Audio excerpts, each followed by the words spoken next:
বললেন, শোনো তুমি সেই সময়ের কথাকে যখন লুকমান হাকিম তার সন্তানকে ডেকে বলেছে, ওগো আমার বাবা ধন নয়নের পুতুলি সোনামণি।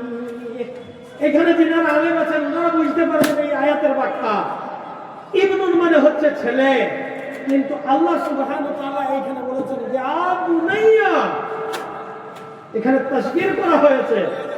কারণ উপদেশটা তো কোন যেনতেন উপদেশ না।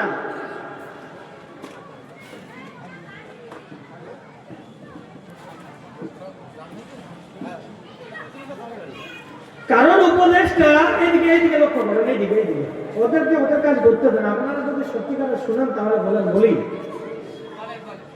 জি, কারণ উপদেশটা তো যেনতেন উপদেশ না। আপনাদের ধরুন বউ ছেলে আছে না, এইখানে চুল ড্রিল করে একদম ছোট ছোট করে, এই সাইডে আবার কালারিং করেছে, হাতের মধ্যে এইরকম মোটা পর একটা চেন বেঁধেছে, গলার মধ্যে রূপার 200 গ্রামের একটা চেন আছে, দেখে মনে হচ্ছে যে আল্লাহ নামে ছাড় ছাড়া আছে। এইরকম ছেলে আছে না? আছে জি, দেখে মনে হয় না খোদার নামের খাসি। দেখবেন আপনি এই আপনাদের যে টাউন আছে, টাউনে কিন্তু দেখতে পাবেন একটা করে ষাঁড় ঘুরে বেড়ায় না, ওগুলো ভগবানের নামে উৎসর্গ করা আছে। ওই রকম কিছু কিছু সন্তান আছে, তো তাদেরকে যদি কিছু বলা হয় বেশি তো সেই রকম ছেলেকে যদি উপদেশ দিতে হয়, তো লুকমান হাকিম যে উপদেশটা বাচ্চাকে ডেকে বলেছেন, ইবনুন মনে হচ্ছে ছেলে, তিনি তো বলতে পারতেন হে আমার ছেলে, বলতে পারতেন, কিন্তু তিনি কিভাবে বললেন, ইয়া বুনাইয়া, হে আমার বাবা ধর নয়নের পুতুলি কলিজা সোনামণি। যত রকমের আদরের ভাষা হতে পারে, ওই রকম ছেলের বাপ যদি নামাজি হয়, তখন সেই বাপ কি বলবে, বেটা তুই এরকম করিস না, বাবা তুই জানিস না আমার পাড়াতে একটা সম্মান আছে, বলে কি বলে না? আরে বাপ বলে কি বলে না, তো আমার সোনার চান ছেলেরা এরকম করিস না, বলে কি বলেন? আদর করেই বলে, হ্যাঁ আদর করেই তো বলে। তো ঠিক লুকমান হাকিম তার সন্তানকে বলছে, হে আমার কলিজার টুকরা নয়নের পুতুলি বাবা ধন সোনামণি, লা তুশরিক বিল্লাহ, আল্লাহর সঙ্গে কাউকে শরীক স্থাপন করো না। ইন্না শিরকা লাযুলমুন আযীম, আল্লাহ এই শিরক হলো মস্ত বড় জুলুম। যদি কোনো কিছু চাইতে হয় তা একমাত্র আল্লাহর কাছে চাইবে, দুনিয়ার কোন মানুষের কাছে তুমি হাত পাতবে না, দুনিয়ার কোন মানুষের কাছে চাওয়া যাবে না। তিনারা হলেন আল্লাহর বন্ধু, তিনারা হলেন আল্লাহর দোস্ত। যেমন তোমার বন্ধু যদি তোমার বিবির গালে যদি চুমু খায়, তুমি সহ্য করতে পারবে না, তুমি আল্লাহর ওলির হাত ধরে চুমু চাই তুমি খাও। নিজের বাপের হাতগুলো ধরে তো চুমু খেতে পারো না, বাপের হাতটা চাষে খেতে কড়া হয়ে গিয়েছে নাকি, বুড়ো হাতগুলো ভালো লাগে না। খায়ার পরে বাপ নিয়ে এসেছ, নিয়ে এসে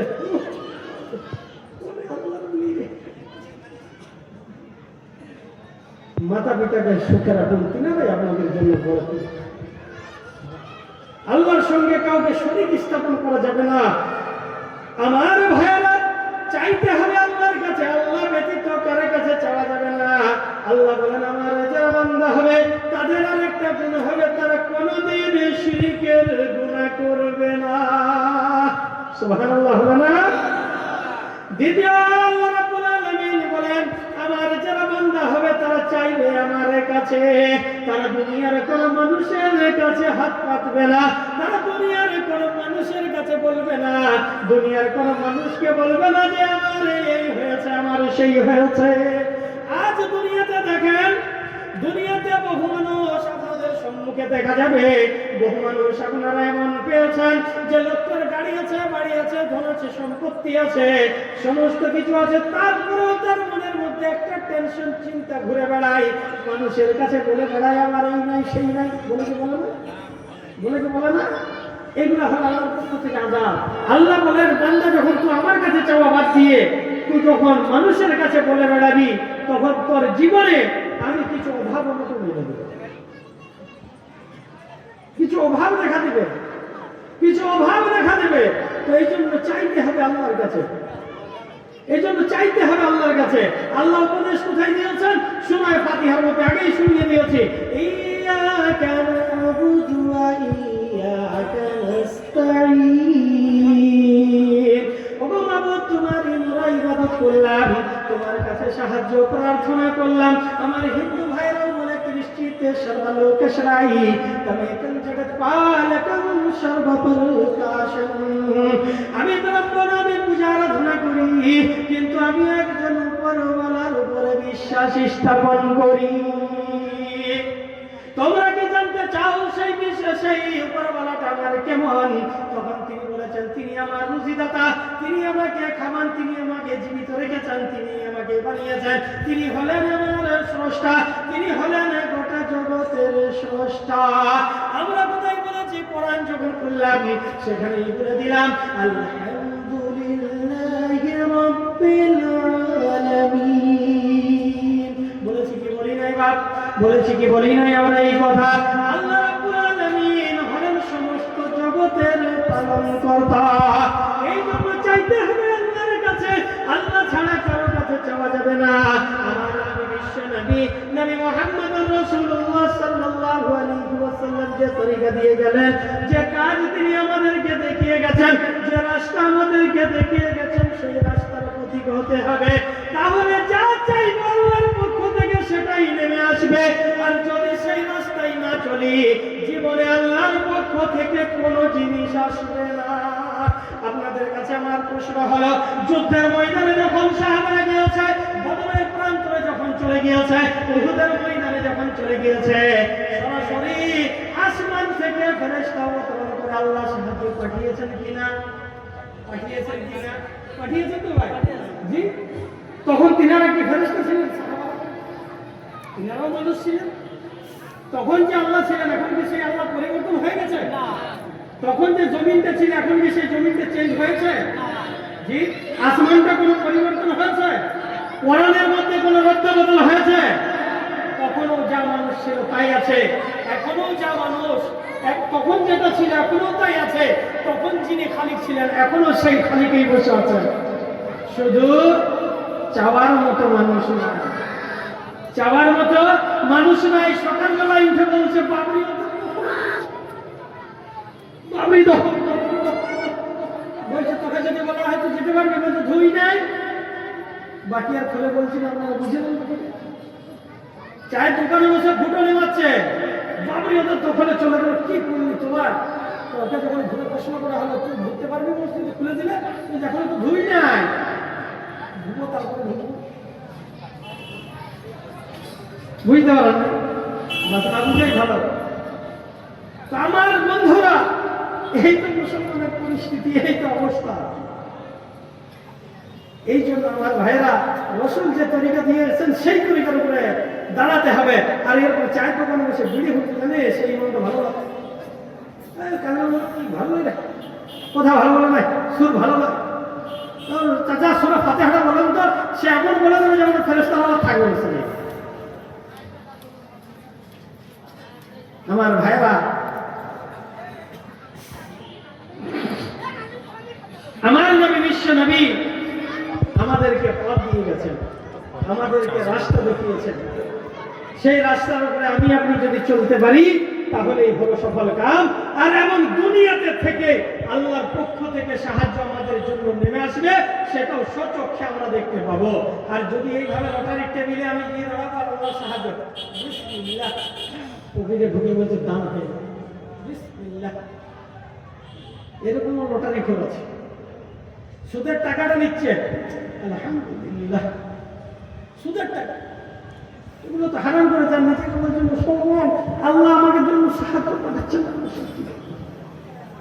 এরপরে যদি ওই কথা যদি ইমাম বলে ফেলে, আমি তো আপনাদের কাছে বক্তা হিসাবে এসে বলে আমাকে খেয়ে নিয়েছি, এখন খাওয়া দাওয়া করে নিয়েছি, মারপিট কেউ বলবে না আশা করি। তো আমি বাইরের মানুষ আমাকে কি করে বলে? আর ইমাম সাহেব যদি বলে দেয়, ইমাম সাহেব কেন বললেন এই কথাটা? ইমাম সাহেব এই কথাটা কেন বলেছেন?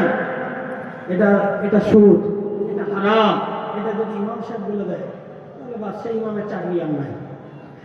আল্লাহ রাব্বুল আলামিন বলেন, ওয়ামান আ'রাদা আন যিকরি ফাইন্না লাহু মাঈশাতান দানকা ওয়া নাহশুরুহু ইয়াওমাল কিয়ামাতি আ'মা। قال رب لم حشرتني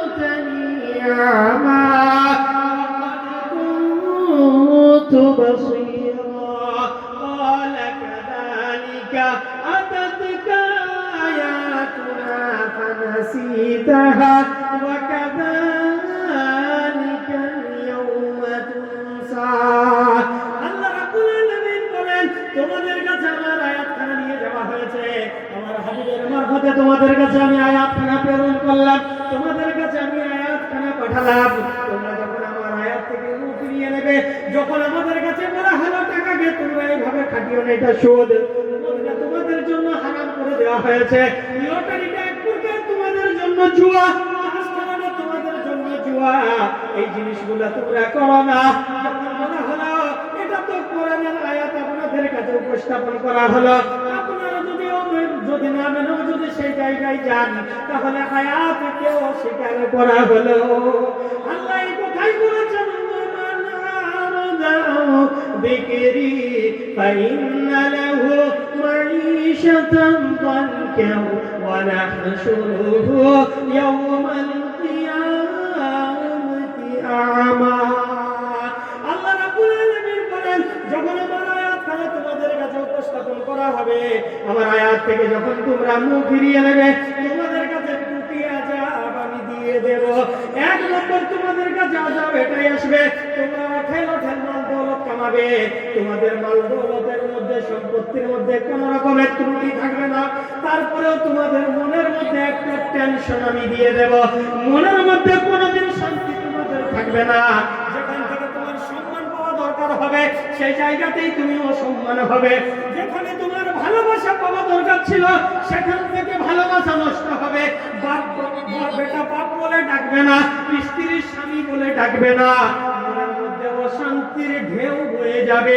এই একটা আযাব তোমাকে দেব দ্বিতীয় আযাব তোমার জীবনের মধ্যে তোমার রিজিকের মধ্যে অভাব লোকটার গাড়ি আছে কোনো সম্পত্তির অভাব নাই কিন্তু তবুও বলে আমার এই নাই সেই নাই এই নাই সেই নাই আমার কথা যদি আপনারা বুঝে থাকেন তাহলে বলেন এই আযাব যিনি দিয়েছেন তিনি হলেন আরেকটু জোরে বলেন তিনি হলেন আরেকটু উচ্চ আওয়াজে আল্লাহর নাম বলেন তিনি হলেন আল্লাহ দ্বিতীয় আযাব আল্লাহ রাব্বুল আলামিন বলেন ওয়ামান আ'রাদা যিকরি ফাইন্না লাহু মাঈশাতান দানকা ওয়া নাহশুরুহু ইয়াওমাল কিয়ামাতি আ'মা লোকটাকে দুনিয়ার মধ্যে অভাব অনটনের সংসার দিয়ে দেওয়া হবে তার মনের মধ্যে কোনো রকমের শান্তি থাকবে না আর দ্বিতীয় আযাব আল্লাহ রাব্বুল আলামিন বলেন কিয়ামতের মাঠে তাকে